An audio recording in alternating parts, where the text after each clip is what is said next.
네, 할렐루야, 안녕하세요. 오늘은 이제 제 사과, 우리 평신도를 위한 조직신학, 그루터기신학, 제 사과, 삼위일체에 관한 이제 주제를 가지고 이 강의를 하려고 합니다. 그런데 사실 이 삼위일체는 대단히 중요한 것입니다. 그래서 우리가 오늘 교과서적인 이제 이 챕터를 설명하고 강의하기 전에 한 번 더 프리로, 그러니까 먼저 한번 예행 연습으로 삼위일체에 대해서 조금 더 우리가 개념적으로 다가가고, 그리고 나서 우리가 개념적인 교과서적인 또 이 챕터의 진행을 좀 하도록 하겠습니다. 삼위일체는요 사실 너무너무 중요한 겁니다. 왜냐면 이 삼위일체라는 이 질문, 삼위일체는 어떤 것이냐라는 신학적 질문이라는 것은 여러분 성경적 질문이라는 거예요. 따로 떼어지지 않습니다. 하나님은 누구시며 어떠한 분이시며, 여러분 우리가 신학을 하지 않고 복잡하게 신앙생활을 하고 싶지 않다라고 생각을 할지라도 우리는 본능적으로 인간이라면 어떤 신적 경외의 대상을 대함에 있어서 본능적으로 무의식적으로 그런 생각을 한다라는 것입니다. 이것을 좀 더 명료하게 구체화해서 이야기하고 정리하는 것 뿐인 것이죠. 그래서 이 삼위일체 교리란 하나님은 누구시며, 평소에 내가 해왔던 궁금증인 거죠. 어떠한 분이시며 누구십니까? 어떻게 역사하십니까? 어떻게 우리에게 힘이 닿고 어떻게 우리에게 역사하십니까? 우리를 향해서 일하십니까? 그리고 어떻게, 그러면 내가 그런 분께 어떻게 나가야 됩니까? 라는 문제와 이런 질문과 구체적으로 관련되어 있다는 것입니다. 기독교 이론이죠. 이 성경적인 기독론이나 성령론에 대한 이해, 그리고 실천적인 우리가 살아가는 이 상황 가운데서 이런 실천적인 성격의 여러 가지 문제, 예를 들면요, 누구에게, 어떤 대상에게 예배하고 기도해야 되는가? 하나님이라고는 하지만 우리 동상이몽이라는 표현 아시죠? 같은 자리에서 다른 생각을 꿈꾸고 있는 겁니다.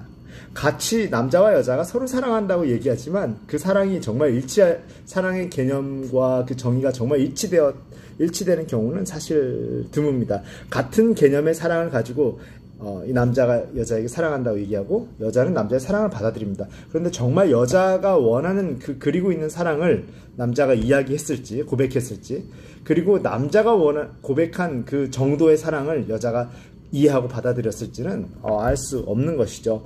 그런데 사실 이런 문제, 연애하면서 사랑 고백을 하는 것 이외에도 사실 우리는 개념 일치가 되지 않는 상태에서 서로 같은 이야기를 하는 것, 동상이몽을 이렇게 실현하는 일들이 사실 비일비재합니다.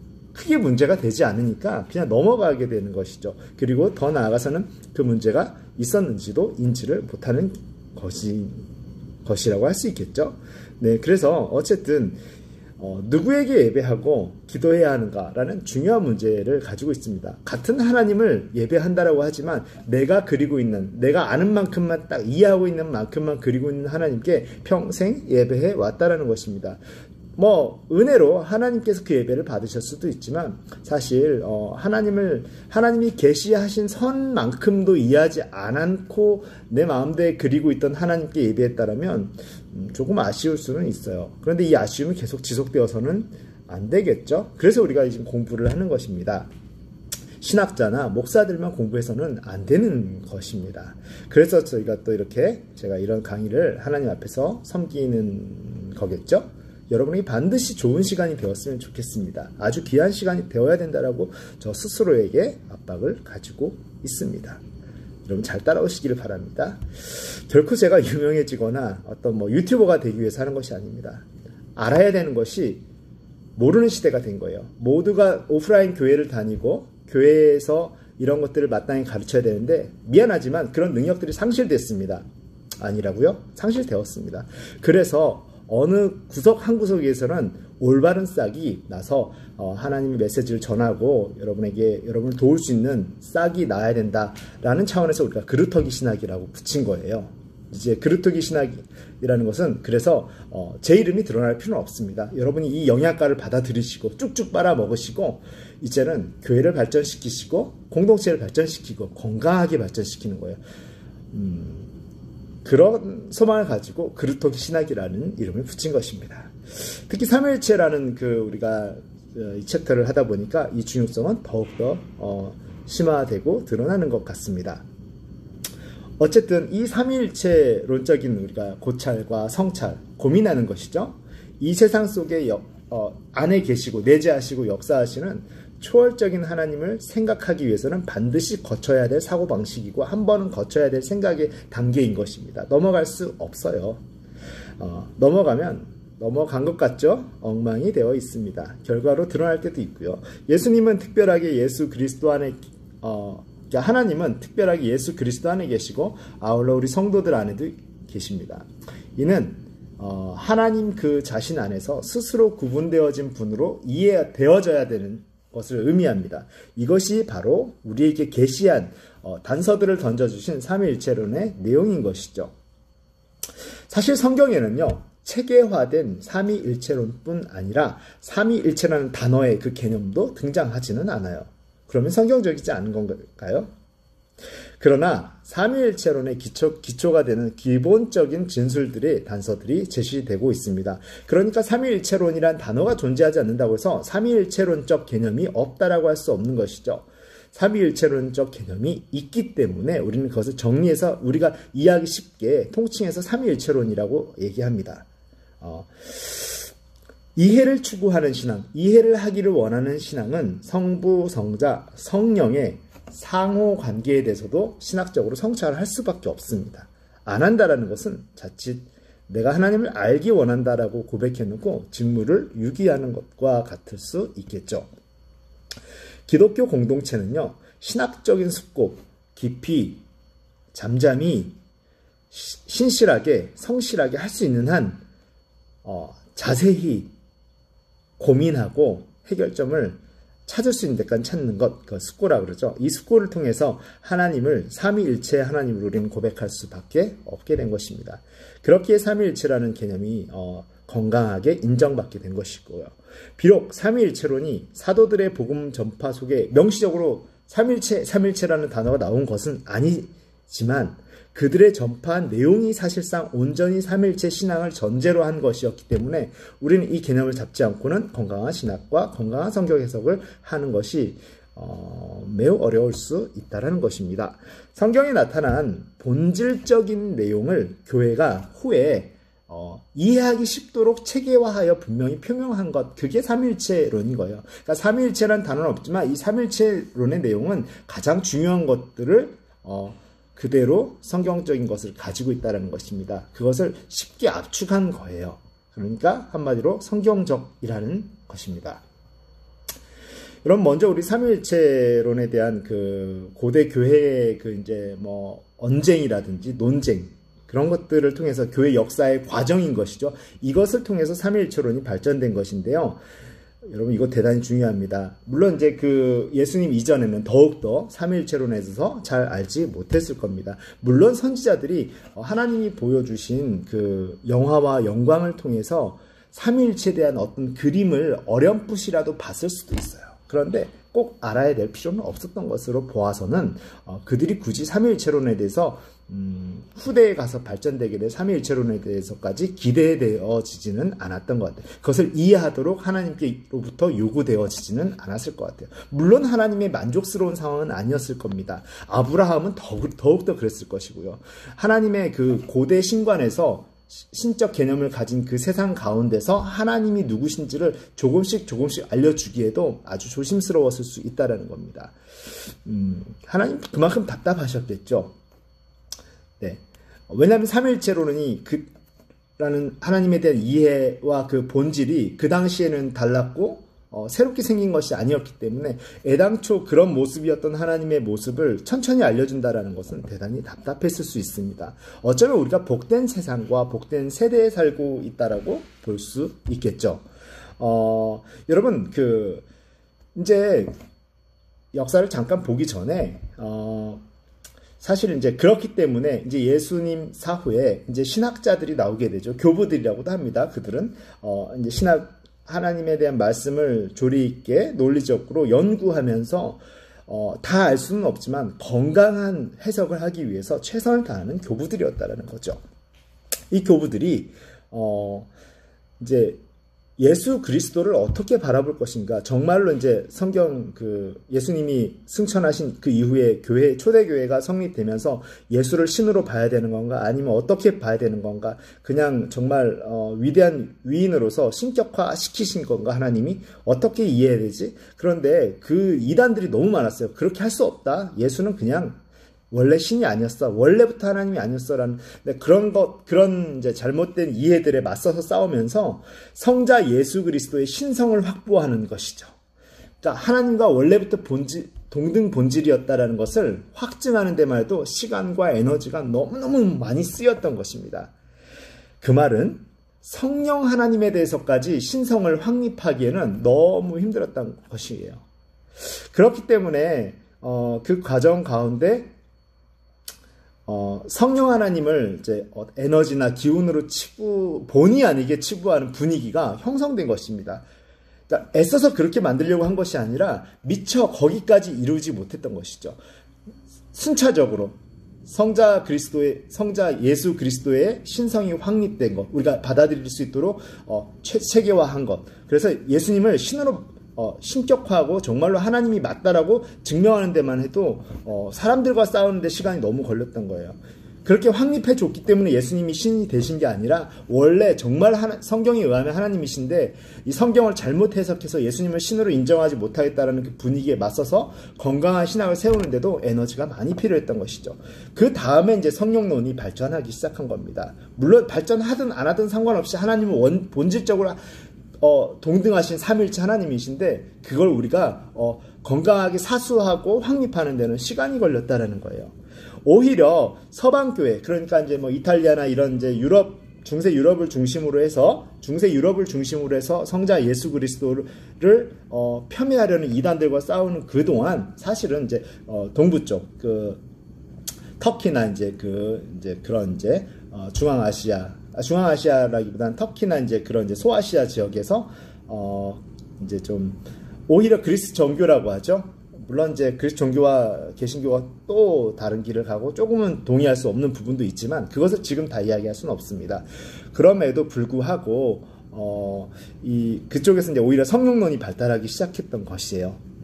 여러분 그런 감을 좀 가지고 성자 예수 그리스도에 대한 신성 확립, 성령 하나님에 대한 신성 확립이 순차적으로 우리에게 있을 수밖에 없었다라는 것을 이해를 하고, 그리고 서방교회의 영향을 많이 받을 수밖에 없었던 우리로서는 성령 하나님까지 인정하는 데는 되게 거부감이 있을 수밖에 없는 배경이 있습니다. 여러분 그것들을 가지고 잘 이해를 하시고 봐야 될 건데요. 자, 그럼 이 과정이 어떻게 되었는지 좀 간단하게라도 봐야 됩니다.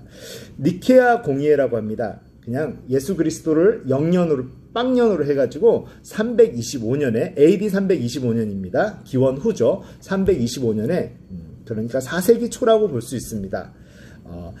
아리안주의라는 이제 아리아니즘이라는 이제 이제 이 무브먼트는 성자 예수 그리스도의 완전하신 하나님이라는 그 신성을 부인합니다. 아니야. 성자가 하나님에 의해 창조된 그러니까 피조물이에요. 피조물이고 아니고는 대단히 중요합니다. 그런데 창조된 최초의 가장 완전한 피조물이라고 주장합니다. 그러니까 어쨌든 피조물이라는 거예요. 그래서 로마 제국의 콘스탄틴 대제는 로마 제국 내의 종교적 분열을 방지하고 싶은 겁니다. 사실 이 사람은 기독교에 관심이 있는 게 아니라 오직 종교의 그 신념이 하나로 통일돼서 교회가 분열되지 않는 것, 그래서 권력이 유지되는 것에만 관심이 있었다고 볼 수 있겠죠. 그래서 이 종교적인 분열을 방지하기 위해서 니케아로 공의회를 소집하는데 이것이 하나님의 섭리 가운데 있었던 것입니다. 대단히 놀랍죠?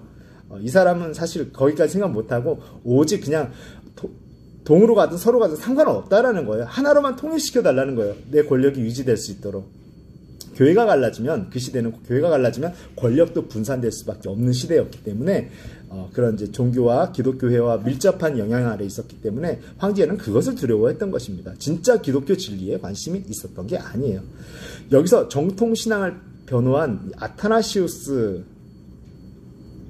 있었죠. 그래서 이 아타나시우스 파가 승리하게 됩니다. 그래서 아리안주의를 정죄하게 됩니다. 정죄해야 돼요. 우리가 신천지나 다른 이단들을 막 미움으로 미워하라는 게 아닙니다. 틀렸다라고 정죄해야 됩니다. 그렇게 정죄하는 것과 함께 성자 예수 그리스도가 성부 하나님, 파더로 표현되는 성부 하나님과 동일 본질, 호모 우시우스라고도 하는데요. 어쨌든 동일 본질이심을 선언하고 프로클레임합니다. 선포합니다. 우리는 그렇게 믿기로 받아들이기로 결정한다라고 올바른 결정을 하는 것이죠. 그리고 아울러 성령의 신성도 약간은 순차적으로 변호가 됩니다. 그런데 미약하다고 볼 수 있었겠죠. 왜냐하면 성자 예수 그리스도가 온전한 하나님이심을 변호하는데도 우리 피조물인 인간들은 에너지를 너무 많이 썼기 때문입니다. 그게 우리의 한계가 아닐까 싶어요. 자, 그리고 나서 이제 AD 381년에 콘스탄티노플 공의회가 또 열립니다. 이제 마케도니아니즘이라는 이단이 활성화되기 시작한 거예요. 마케도니아니즘이라는 이단이 이제는 성자 예수 그리스도는 받아들이는데 성령은 아니라고 또 난리를 치기 시작합니다. 성령은 그냥 에너지에 불과한 거야. 그냥 종속된 거야. 성부와 성자에게 종속된 거야. 입김 정도야. 에너지 정도야. 숨결 정도야. 라고 취급하기 시작합니다. 그 때문에 콘스탄티노플 공의회에서 이제 니케아 신조를 재확인합니다. 리컨펌하는 것이죠. 재확인하면서 마케도니아니즘을 정죄합니다. 그렇지 않다라고. 성령님도 삼위일체 하나님의 근본 본체라고. 그러니까 앞불사 싶은 거죠. 우리가 성자 예수 그리스도까지는 목숨을 걸고 정말 그 과정이 이거는 짧게 얘기할 수가 없어요. 정말 200페이지, 300페이지에 관한 이 논쟁 그런 과정과 신학적 이제 비교 분석들을 다 봐야 되는데요. 그냥 쉽게 얘기하는 겁니다. 제가 어쨌든 그렇게 애를 쓰고 했는데 미처 성령까지는 신경을 못 쓴 겁니다. 그래서 이런 오늘날의 사태가 일어나지 않았나 이제 화들짝 놀란 거죠. 그래서 부랴부랴 성령의 신성도 변호하고 확립합니다. 우리가 만들어준 게 아니에요. 하나님께서 계시한 성경을 근거로 재판하듯이 이게 어떻게 그럴 수 있느냐. 성경에 근거하면 성령은 동일본체이신 하나님이시다. 라고 그렇게 이제 논쟁을 해서 올바른 길을 가기로 선언된 것이죠. 이 과정이 얼마나 감사한 건지 모릅니다, 여러분.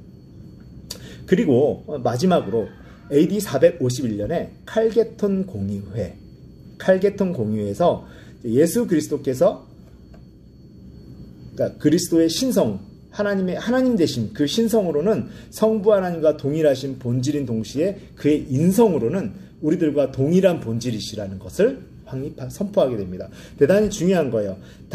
니케아 공의회 325년에는 예수 그리스도가 하나님이시다 아니다 이 논쟁에서 하나님이시다를 확립한 거고요.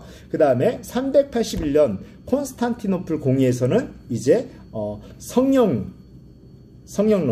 대해서 확립하면 성령도 삼일체 하나님의 근본 본체이시고 한 위격이시다. 숨결이나 에너지 같은 것이 아니다 라고 순차적으로 그렇게 하게 된 것입니다.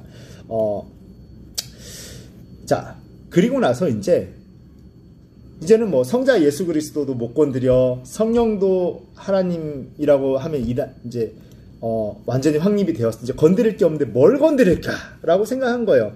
그때 이 사람들이 이제 또 이단들이 나타난 것이죠. 그래서 뭐라 그러냐면 다 좋다.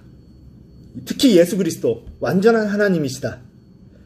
이를 바득바득 걸면서 예수 그리스도 완전한 하나님이야. 그런데 절대 사람은 아니야. 이거 욕심내지 마. 하나님이면 하나님이고 어떻게 사람일 수 있어? 둘 중에 하나만 해. 예수 그리스도는 그냥 완전한 하나님이셨어. 근데 사람은 아니야. 사람들이 혹하기 시작하는 거예요. 그런데 성경은 그렇게 얘기하고 있지 않다라는 겁니다. 중요한 것은 성경은 뭐라 그러냐면 그러니까 이 이단들이 이야기하는 건 뭐냐면 단성론이에요. 단성론.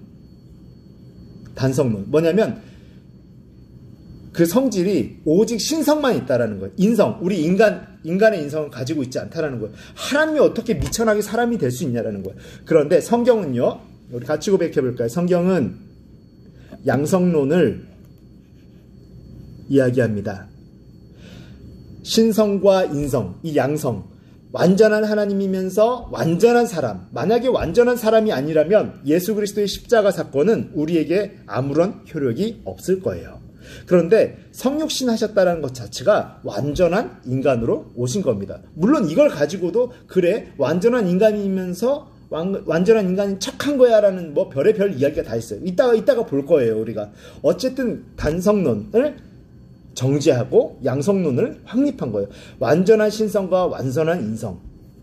우리가 전도를 하더라도 이런 것들이 갖춰지지 않으면 진짜 엉뚱한 소리 할 수 있어요, 여러분. 그러니까 좀 이게 예수 믿는다는 거 쉬운 것만은 아닙니다. 그래서 칼개통 공예, 칼같이 자르고 다시 정립한 사건. 칼개통 공예, 칼같이 자르고 다시 정의한 사건. 양성론을. 예수님은 완전한 사람이시고 완전한 하나님이셨다라고 이 단성론자들로부터 양성론을 지지한 확실하게, 그러니까 우리가 이단에 휩쓸리지 않도록 선언한 사건이에요. 칼개통 공예 451년, 그러니까 5세기 중반입니다. 5세기 중반이면 여러분 한 2세기 때, 2세기면 뭐 이렇게 우리나라엔 주몽이 막 있고요. 그 다음에 고구려를 막 세우려고 하고, 3세기면 백제가 이제 막 이제 나라의 모습을 갖추려고 하고, 4세기면 신라가 이제 서서히 이제 그 모습을 존재감을 드러내기 시작한 시대고요. 5세기면요, 백제가 이제 근초고왕 등을 중심으로 백제가 완전히 강성하게 부흥되는 시기였어요.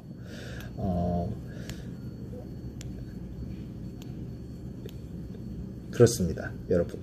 그때 백제가 우리나라로 치면, 한반도로 치면 백제가 근초고왕 등을 이제 위시해서 이제 정확한 연도까지는 이야기하지 않지만 백제가 부흥기를 맞이하는 이 시대에 칼개통 공예가 열렸다라는 것, 여러분 되게 색다르게 다가오지 않습니까? 칼개통 공예는 뭡니까? 이미 확립된 예수 그리스도의 신성에 도전을 한 거예요. 인성은 없다라고. 마치 여기는 신경을 못 쓴 겁니다. 성령론까지 다 확립을 했는데 예수 그리스도 인성을 건드린 사건이에요. 그래서 칼개통 공예에서 모여서 아니다, 양성론이다, 완전한 신성과 완전한 인성이 있으신 분이다 라고 이야기한, 그래서 성경적으로 우리 기독교 교리가 확립된 사건인 것입니다. 네, 여러분, 그렇게 이제 우리가 좀 간단하게 보았습니다. 그리고 위격들, 삼위일체 그 위격이라는 것은 이제 어떤 차등이 있는 것이 아니에요. 차등이 있는 게 아니라 그냥 우리가 이렇게 1번, 2번, 3번 부르듯이 그렇게 부른 겁니다. 1등, 2등, 3등이 아닌 거예요. 1번, 2번, 3번처럼 그렇게 이제 우리 입장에서 표현하기 시작한 겁니다. 하나님 계시하신 대로 최대한 우리가 편하게 우리 입장에서 건강하게 표현한 거예요. 자, 우리가 좀 오늘 이제 본 챕터로 좀 들어가기를 원합니다. 본과를 좀 봐야겠죠. 오늘 사과 삼위일체 하나님입니다.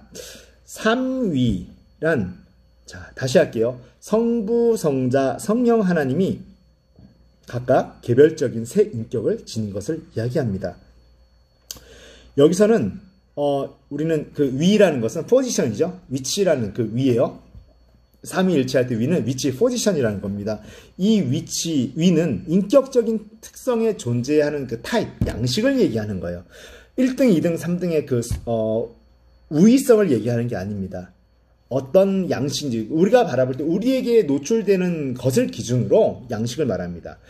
자, 성부 하나님은 3위 중에 제1위는, 그런 차원에서 제1위는 1번, 2번, 3번 하듯이 1위는 성부이신 하나님 아버지를 가르칩니다. 물론 우리 전 시간에 신인, 동형, 동성이라 그래가지고 그 아버지란 표현도 우리에게 가장 가까울 수 있는 이미지로서, 그리고 또 동성, 같은 남성, 여성으로 표현하는 표현을 쓰십니다. 물론 만족스러운 표현이 아닐 수도 있는데 하나님께서 우리에게 계시하신 가장 편안한 표현인 것이죠. 성부 하나님은 이 세상을 창조하시고 다스리며 인간의 구원을 계획하는 분이세요. 성부 하나님은 만물의 근원이 되신다고 고린도전서 8장 6절과 야고보서 1장 17절에 이야기합니다. 선민 이스라엘의 아버지가 되십니다. 신명기 32장 6절, 이사야서 63장 16절, 64장 8절, 그리고 말라기서 1장 6절 등에서 그렇게 이야기합니다. 또한 마태복음 5장 45절, 로마서 8장 15절, 요한일서 1장 3절 등에서 믿음으로 예수 그리스도를 믿음으로 말미암아 양자된, 우리 성도들의 아버지가 되신다라고 말씀하십니다. 물론 여러분 이렇게 나눌 수는 없어요. 그러나 이것이 우리에게 표현되는 그 순간순간의 대표성들입니다. 왜냐하면 삼위일체 하나님은 그렇게 나뉘어져 있는 존재는 아니기 때문이에요. 그러나 우리가 좀 세부적으로 볼 때 그런 특성들을 먼저 그냥 간단하게 인지한다는 차원에서 그렇게 보면 좋을 것 같아요. 자, 성자 하나님은요, 삼위 중 제2위는 성자이신 하나님의 아들을 가르칩니다. 이 아들도 신인 동형 동성의 표현으로 봐야 돼요. 어떤 우리가 생각하는 우리의 개념을 아들로 보면 벌써부터 오해를 하고 들어갈 수도 있어요. 성자란 명칭은 예수님이 성부 하나님의 독생자이시라고 요한복음 1장 14절, 18절, 3장 16절에 그렇게 기록되어 있죠. 또한 마태복음 26장 64절과 같이 하나님의 선택한 메시아 그리스도이시며, 또한 누가복음 1장 32절과 35절과 같이 성령으로 잉태하여 태어나셨다라는 것. 이 땅 가운데 성령으로 잉태하여 태어나셨다라는 것입니다. 그렇기에 불린 명칭이라는 것입니다. 성자 예수님은 창세 전부터 존재하신 분이에요. 여러분 이게 중요합니다. 창세 전부터 존재하신 분입니다. 성부 하나님이 만물을 창조하실 때 함께 하셨고 인간의 육체를 입고 이 세상에 오셔서 인간 구속의 사명을 성취하셨다라는 것이죠. 요한복음에 기록되어 있습니다. 또한 에베소서와 빌립보서 골로새서의 말씀처럼 성자 예수님은 인류의 구속자이시며 또한 피조물이 구속을 받는 근거가 되십니다. 여러분 물론 우리가 헷갈려서는 안 돼요. 삼위일체 하나님의 공동사역을 먼저 배울 건데요. 여러분 삼위일체 하나님의 공동사역 우리 같이 한번 고백해 볼까요? 삼위일체 하나님의 공동사역. 여러분 만약에 이 삼위일체 하나님이 지금 성부 하나님께서 세상을 천지를 창조하셨다라고 하는데 우리는 삼위일체 하나님의 협력 사역으로 함께 하심으로 말미암아, 근데 우리가 표현된 것이 아버지의 윌, 아버지의 뜻으로 하나님이 뜻 가운데 성령 하나님이 운행하시고 성자 하나님이 함께 하심 가운데 천지가 창조된 거예요. 그러니까 그때 멈추고 성부 하나님만 계셨다라는 게 아니에요. 그리고 예수님께서 이 땅에 오셨을 때도요, 여러분 크게 착각하면 안 됩니다. 예수님이 신성을 버린 적이 한 번도 없으세요. 아까도 예수님은 신성과 양성을 동시에 다 드시. 우리 가끔 어떤 CCM 찬양들 때문에 오해를 할 때도 있어요. 하늘 보자 버리고 또는 겸손하게 이 땅에 임하신 주, 이런 것 때문에 신성을 버리고 온 것처럼 가끔 착각하는데 그러면 아무것도 할 수 없는 거죠. 신성을 그대로 조금도 바뀌지 않고 변함없이 신성을 그대로 가지고 와서 인성을 입으신 거예요. 우리를 구속하기 위해서. 자, 예수님께서 이 땅에서 치유하시고 기적을 일으키시고 죽은 자를 살리시는 그런 사역 가운데 예수님 많이 하셨나요? 성부 하나님과 그대로 이어져 있고 성령 하나님과 이어져, 서로 우리 같이 고백할게요. 내주 순환 교통. 다시 할게요. 내주 순환 교통. 내주 순환 교통 하시면서 삼위일체 하나님의 공동 사역을 우리가 계속 본 거예요. 예수님이 병 고침을 하실 때 예수님이 죽은 자를 살리시고 거친 바다를 잠잠하게 하는 기적을 할 때 삼위일체 하나님의 영광이 가시적으로 그렇게 함께 공동사역을 하신 것입니다. 성령 하나님의 사역도 마찬가지고요. 하나님의 거룩하신 뜻이 없다라면, 예수님의 피 흘리심이 계속해서 이어지지 않는다라면 있을 수 없는 것이죠. 여러분 예수님의 피 흘리심이 영어로 따지자면 have been ing라고 할 수 있습니다. 과거 그러니까 현재 완료 진행형인 거예요. 현재 완료 진행형입니다. 완전한 완성이 되었지만 그 완성이 계속해서 진행되고 있는 것입니다. 예수 그리스도께서 피 흘리심이 그냥 was로 끝나고 그랬더라 라고 끝나면 아무 의미가 없어요. 그런 것이 그때로부터 계속 유효한 것입니다. 칙령처럼. 법령이 한번 선포되고 제정되고 유효한 것처럼 그렇게 유효함이 계속 유지되고 있는 거예요. 한번 그랬더라라는 기억으로 끝난 것이 아니라 그때로부터 시작하여 from at the time, 그때부터 시작해서 계속 유지되고 있는 겁니다. 그 유지됨을 전제로 성령님께서 활동하시고 그러나 천지를 창조하시고 그 예수 그리스도를 보내시고 이 모든 것이 계획하시기로 하신 성부 하나님의 윌, 그 뜻이 계속 유지되는 거예요. 계속 역사하는 거예요. 그 가운데 성령 하나님의 활동입니다. 그러니까 하나님의 뜻과 성부 하나님의 뜻과 예수 그리스도의 피 흘리심의 완전하심이 유효함이 계속 역사하실 때 성령 하나님의 그리고 운행하심 가운데 이 삼위일체 하나님의 공동사역은 그렇게 역사하고 있다는 것입니다. 그리고 성령 하나님에 대해서 우리가 좀 다시 볼게요. 삼위 중 제3위는 보혜사, 보호하시고 은혜 주시고 하시는 그렇게 성령 하나님이시라는 것이죠. 성령 하나님은 인격체로서 지식과 감정과 의지를 가지고 계신다고 고린도전서 2장 10절과 12장 11절, 로마서 5장 5절, 그리고 8장 27절에 증거하고 있습니다. 또한 베드로후서와 고린도전서에 성령 하나님은 사람에게 영감을 주셔서 하나님의 말씀을 기록하고 해석하게 하신다라고 합니다. 또한 사도행전 20장 28절에 성령 하나님은 예수님의 몸된 교회를 세우고 확장시키십니다. 그러나 하나님께서 거룩한 뜻을 가지고 천지를 창조하시고 우리를 구속할 계획을 가지고 예수님을 보내시고 그 다음에 쉬고 계시는 게 아니라 그 뜻이 계속 일하고 계시는 거예요. 계속 유효하시고 이 땅에서 완전하신 예수 그리스도의 그 구속사역의 십자가의 능력이 계속 역사하시는 가운데 성령 하나님은 이 땅 가운데 지금 역사하고 계시다라는 것입니다. 네, 그렇게 또한 고린도전서 3장 16절과 베드로전서 1장 2절과 같이 성령 하나님은 성도들의 마음을 성전 삼아서 우리 걸어다니는 성전이라고 그랬어요. 저번 시간에도 거하시면서 웰링하시면서 거룩하게 하신다라는 겁니다. 여러분 삼위일체의 의미에 대해서 조금 더 우리가 자세히 보기를 원하는데요. 하나님은 세 분의 다른 인격과 다른 개체를 지니신 성부, 성자, 성령의 삼위로 계심과 동시에 삼위의 하나님은 그 뜻과 마음과 사역이 한 분처럼 완전한 일체를 이루신다라는 것입니다. 그러니까 삼위일체 하나님은 완전한 하나이신 거예요. 우리가 인간의 입장에서는요, 우리는 개체를 기준으로 모든 걸 생각해요. 그래서 하나면 하나지, 둘은 아니야, 둘이면 둘이지, 셋은 아니야. 이 노래가 거기서 나온 거거든요. 옛날에 영심이 노래인데, 만화 영화 애니메이션입니다. 하나면 하나지, 둘은 아니야. 이게요, 근데 사실은 웃을 수만은 없는 현상이에요. 왜냐하면 우리는 그렇게 피조물이기 때문에 개체를 기준으로 생각하기 때문에 어떻게 세 분이면서 한 분일 수 있는지를 이해하기 어렵습니다. 그런데 이것에 대해서는 우리가 조금 이따가 더 자세히 보도록 할게요. 어쨌든 삼위의 상호 관계성에 대해서 조금 더 우리가 볼 건데요. 본질에 있어서 동일하십니다. 차등이 있으신 게 아니라고 아까도 말씀드렸어요. 삼위의 인격을 제1위 하나님, 제2위 예수님, 제3위 성령님이라고 해서 그 권능이나 영광에 차등이 있다라는 것은 아니라는 거예요. 예수님이 이 땅에서 아버지께서 성부 하나님께 복종한다고 해서 여러분 우리는 복종의 개념을 패배의 개념과 차등의 개념으로 벌써 인지하고 있어요. 사실은.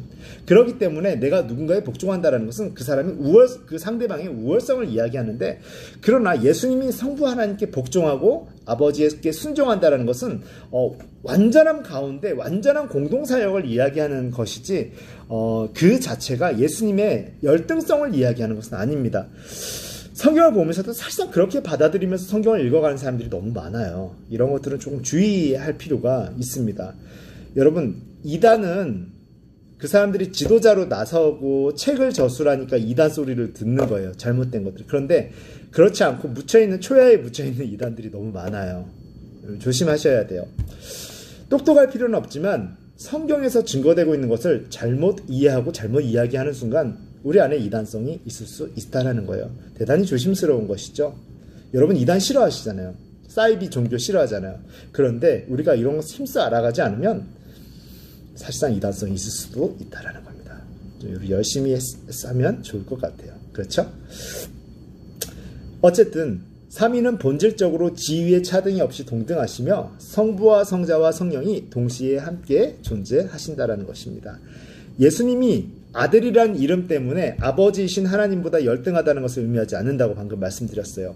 예수님이 육신의 몸으로 세상에 태어났다고 해서 하나님보다 늦게 존재하신다는 것도 아닙니다. 이게 이제 나중에 양자론으로 발전하겠죠. 원래는 똑같은 사람인데 하나님께 택함 받아서 또는 미션을 클리어해가지고 신격화되었다라고 오해할 수도 있겠죠. 성경을 신학적으로 자세히 보지 않으면 그렇게 무의식적으로 오해하는 경우도 많이 있어요. 이 강의를 듣는 여러분도 한번 자세히 살펴보세요. 내가 정말 그렇게 생각하지 않았나? 무의식적으로. 그걸 괜찮다고 여기지 않았나? 라는 생각. 그나마 후한 점수를 준 건 아닐까? 라는 생각을 가질 수도 있어요. 그러나 성경 전체가 그렇게 이야기하고 있지 않다라는 겁니다. 성령님이 하나님과 예수님으로부터 나왔다고 해서 제일 늦게 존재했다라고 말할 수도 없어요. 아까 말씀드렸듯 삼위일체 하나님은 태초에 천지창조도 아버지의 뜻이, 그러니까 그것을 성부 하나님께 천지를 창조하셨다라고 하지만 그 뜻 가운데 성령님이 운행하시면서 그렇게 예수 그리스도의 함께 하심과 함께 이루는, 지금 이 땅에서 구원 사역도 마찬가지고 지금 이제 성령님께서 운행하시지만 계속해서 예수 그리스도와 성부 하나님이 계시고 함께 일하시고 계시기 때문에 성령님이 우리와 함께 일하시는 거예요. 그러니까 성령님이 우리와 함께 하시는 것도 삼위일체 하나님의 공동 사역이고, 그리고 예수 그리스도의 십자가 사건도 삼위일체 하나님의 공동 사역이십니다. 그리고 천지를 창조하신 것도 삼위일체 하나님의 공동 사역이었어요. 우리 눈에 보이는 대로 해석하면 안 돼요. 지금 성령님이 우리와 함께 하신다라고 해서 성령님만 일하고 계시고 성부 하나님과 성자 예수 그리스도 쉬고 계신다? 아니에요. 예수 그리스도께서 이 땅에 오셔서 막 사역하시는 것 같이, 분주하게 사역하시는 것 같이 보이니까 성부 하나님과 성령님은 그때 쉬고 계셨다? 아니에요. 천지를 창조할 때 성부 하나님만 계시고 성령 하나님과 성자 예수 그리스도는 쉬고 계셨다? 아니에요. 공동 사역이라고 말씀드렸습니다. 자, 삼위의 사역은 그런데 구분됩니다. 이 삼위 하나님의 사역은 구분돼요. 되게 희한하죠? 삼위의 각 그 위치는, 각 위격은 본질적으로 같지만 그 하시는 일들에 있어서는 차이가 있습니다. 삼위 하나님의 사역은 성부 하나님이 계획하시고 플랜을 짜신다는 겁니다. 그게 기능이에요. 그냥 기능으로 보면 돼. 기능이 다르다. 성자 예수님은 하나님의 계획과 구원을 이루십니다. 본격적으로. 그리고 성령님은 하나님의 말씀대로 실행하는 일을 하신다라고 우리에게 그렇게 계시되고 있어요. 그런데 서로 협력하십니다. 그럼에도 불구하고 그 하시는 일이, 그 기능이 독자적으로 하는 기능이 아니라 우리에게 드러나는 기능인 거예요. 성자 예수님은 그런 기능을 하셨네. 성령 하나님은 이런 기능을 하시고 계시네. 우리에게 비춰지는 모습인 기능인 것입니다. 그러나 그 기능조차도 사실은 우리가 보이지 않는 순간에는 삼위 하나님의 공동사역으로 이루어지고 있을 수밖에 없다라는 거. 복잡한 것 같지만 이렇게 여러분 개념 정의하지 않으면 이렇게 하셔야 최소한 이단성으로부터 우리가 조금은 벗어날 수 있어요. 물론 여러분 아니시겠지만 혹시라도. 네, 서로 협력하십니다. 사역에 있어서 성부는 창조하시고 성자는 구속하시고 성령은 거룩해 하시는 하나님으로서 동시에 협력하고 계시다라는 게 삼위일체 하나님의 공동사역을 얘기합니다. 우리 눈에는 그렇게 보이고 그 기능적 역할을 하시지만 사실은 그게 유지되지, 삼위일체 하나님의 공동협력이 계속해서 함께 하심이 유지되지 않으면 그 일은 불가하다라는 것입니다. 그래서 천지창조에도 성부 하나님은 섭리하셨고 계획하셨고 성자 하나님은, 예수님은 말씀으로 역사하셨고 성령께서는 수면을 운행하신 겁니다. 우리 좀 그런 그림을 그릴 수 있어야 돼요. 마태복음 3장 16절 17절과 같이 성자 예수님이 침례 받을 때 성부는 하늘에서 말씀하셨고 그 다음에 성령이 비둘기같이 임함으로 삼위일체 하나님은 처음부터 끝까지 온전하게 계속해서 공동사역을 하십니다. 그리고 서로 사랑의 관계를 지니세요. 하나님은 삼위로 계시지만 한 마음과 한 뜻이 되어 서로 사랑의 관계를 가지십니다. 그게 사랑을 가져야겠다고 노력한다라는 게 아니에요. 그 본성 자체가 그렇습니다. 본질 자체가 그렇습니다. 삼위 하나님이 함께 하신다는 것은 내적으로도 완전하고 절대적인 사랑의 결속 관계에 있다는 것을 보여줍니다. 그러니까 하나님은 애당초 처음부터 관계성인 거예요. 관계. relationship이고 그걸 이제 더 페리코레시스라고 합니다. 그 하나님의 내적 관계라는 것이죠. 내주순환 교통하시는 이 내적 관계, 이 하나님의 관계성을 표현할 때 페리코레시스라고 합니다. 우리 같이 한번 해볼까요? 이건 좀 외울 만한 거거든요. 페리코레시스. 이 하나님의 그 내적인 그 관계성을 이야기할 때 우리는 페리코레시스, 내주순환 교통하시는 것. 각 인격을 가지고 계시면서도 그러면서도 완전한 하나로서 서로의 생각을 완전히 아실 수 있는 완전 하나이신 분, 내주 순환 교통하신다라고 표현해요. 그것을 페리코레시스적인 개념입니다. 삼위의 통일성이라고 하는 것이죠. 그것을 좀 풀어 얘기하자면 서로 함께 하신다라는 겁니다. 그러니까 공동사역인 거예요. 공동사역이 될 수밖에 없습니다. 성부, 성자, 성령이 하나라는 사실은 삼위의 하나님이 함께 거하시는 특별한 존재 방식을 우리가 이야기할 수 있죠. 방식이라고 이야기할 수 있죠. 성부가 성자 안에 거하시고 성자가 성부 안에 거하시기 때문에 성부의 사역은 동시에 성자의 사역입니다. 성자가 성령 안에 거하시고 성령이 성자 안에 거하시기 때문에 성자의 사역은 곧 동시에 성령의 사역입니다. 우리 계속 얘기했던 얘기예요. 공동사역이 그럴 수밖에 없다라는 거. 성령이 성부 안에 거하시고 성부가 성령 안에 거하시기 때문에 성령의 사역은 동시에 성부의 사역입니다. 그리고 한 분 하나님이십니다. 계속 반복하고 있어요. 지금 성부, 성자, 성령이 하나라는 것은 성부가 성자가 되고 그렇다고 해서 성자가 성령이 되고 성령이 성부가 된다는 것은 아니에요. 또 그것은 아닙니다. 그거는 아닌 것이죠. 물탄 것처럼. 그래서 우리는 삼일체 하나님의 개념을 이야기할 때 혼합도 아니고 분리도 아니라는 거예요. 여러분 만약에 분리라면 삼신이겠죠. 예를 들어서 연필이 세 자루 있어요. 이 연필을 세 자루 고무줄로 묶어요. 하나의 묶음으로 보이죠. 그러나 실제 속성은 뭡니까? 세 자루의 연필이 묶여 있을 뿐인 겁니다. 개체가 한 개예요. 본질의 개체는 딱 봐도 어린애도 봐도 압니다. 하나로 묶여 있지만 멀리서 볼 때 하나인 것 같지만 세 개예요. 이거는 그냥 신이 세 개예요. 삼신이요. 그래서 삼신론입니다. 삼신론 아닙니다. 삼일체 개념은 그래가지고 조금 머리를 쓴 게 뭐냐면 이 연필을 다 갈아요.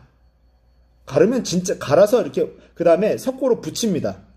완전히 연필 세 자루를 갈아서 붙여요. 그리고 하나로 만듭니다. 이게 뭐냐면 혼합이라고. 혼합. 완전히 믹스된 거. 화학적 반응이 일어난 것처럼 어떤 물질이 이렇게. 여러분 삼일체 개념은 이 혼합의 개념도 아니에요. 그렇게 되면 새 위격이 살아있을까요? 차라리 삼신론일 때는 새 위격이 쉽죠. 그런데 혼합이 되면 인격이 진짜 하나가 돼버린 거예요. 새 인격이라고 할 수 없어요. 그렇죠? 그렇기 때문에 삼신론도 아니고 혼합도 아닌 것입니다. 그렇게 이런 이야기를 우리가 설명하는 것이죠. 성자가 성령이 됐고 성령이 성부가 됐고 그 얘기는 아니에요. 그렇게 되면 그건 혼합인 거죠. 각 위격이 완전히 살아있으면서도 우리가 이해할 수 없는 개념으로 완전히 하나. 그게 바로 페리코레시스적 개념. 내주, 순환, 교통. 다시 한번 얘기할게요. 내주, 순환, 교통. 내주, 순환, 교통으로 말미암아 삼신론도 아니고 혼합도 아니에요. 혼합은 인격이 하나가 돼버리는 겁니다. 그렇죠? 한 하나님이라는 것은 성부, 성자, 성령이 상호 관계성, 이 관계라는 거 되게 중요합니다. 관계 가운데 함께 존재함을 의미합니다. 그러면 이 삼일체 하나님의 성경적 근거는 뭐가 있을까요? 기독교 삼위일체 교리는 매우 신비할 뿐 아니라 이성으로는 우리 피조물의 이성으로는 이해할 수 없다라는 것이에요. 삼위일체 교리는 이해하려고 할 것이 아니라 여기까지 제가 최선을 다해서 성경 안에서 설명을 했습니다. 그러나 이해하려고 할 수는 없어요. 왜냐하면 우리는 계속 유한한 이 개체로 구분되는 세상을 살고 있잖아요. 그렇기 때문에 우리는 그것을 뛰어넘을 수는 없지만 그럴 수는 있겠다라고 어렴풋하게 추론하기 위해서 그 개념을 설명한 것입니다. 절대로 성급히 이렇게 함부로 정의해서는 안 된다라는 거. 최소한 성경의 근거에서 믿음으로 받아들여야 됩니다. 하나님의 말씀인 신약, 구약, 이 신구약 성경에는 삼위일체에 관한 많은 증문이 있어요. 사실은. 구약 성경은 하나님이 한 분이시라는 것을 강조하면서 복수적 개념을 사용하고 있어요. 삼위일체 하나님이시기 때문에 단수를 쓸 수 없기 때문에 구약 성경은 영원 전부터 하나님이 서로 다른 독립된 인격을 지니시고 그러니까 혼합될 수 없다라는 거예요. 독립된 인격을 지니고 계시지만 그럼에도 불구하고 서로 교제하고 사랑하고 협력하면서 하나로 완전히 존재하셨음을 밝히고 있습니다. 그러니까 삼신론으로 쉽게 정의돼서도 안 되고 유일신론으로 가서도 안 되는 것이죠. 그렇게 구약에 나타난 삼위일체가 이제 예를 들어서 창세기 1장 1, 2절의 말씀처럼 엘로힘이라는 단어를 쓰기도 하고요. 그리고 또 창세기 1장 26절, 창세기 3장 22절, 창세기 11장 7절과 같이 우리라는 표현을 쓰게 됩니다. 그리고 또 창세기와 너무 많네요. 출애굽기, 민수기, 사사기, 역대상, 그 다음에 열왕기상, 스가랴서 등등의 야훼의 사자. 여러분 우리가 너무 쉽게 구약에 나타나는 야훼의 사자를 다 이렇게 천사, 메신저로 파악을 하는 경우가 있는데 여러분 아니에요. 여호와의 야훼의 사자라고 하면 하나님께서 그때 삼위일체 하나님의 그 모습이 직접 현몽하신 경우도 상당히 많기 때문에 무조건 천사로 보는 것은 성경적이지 않습니다. 천사인 경우가 있고요. 하나님이 직접 나타나신 경우인데 야훼의 사자. 여기서 사자라는 것은 어떤 심부름꾼을 이야기하는 게 아니에요.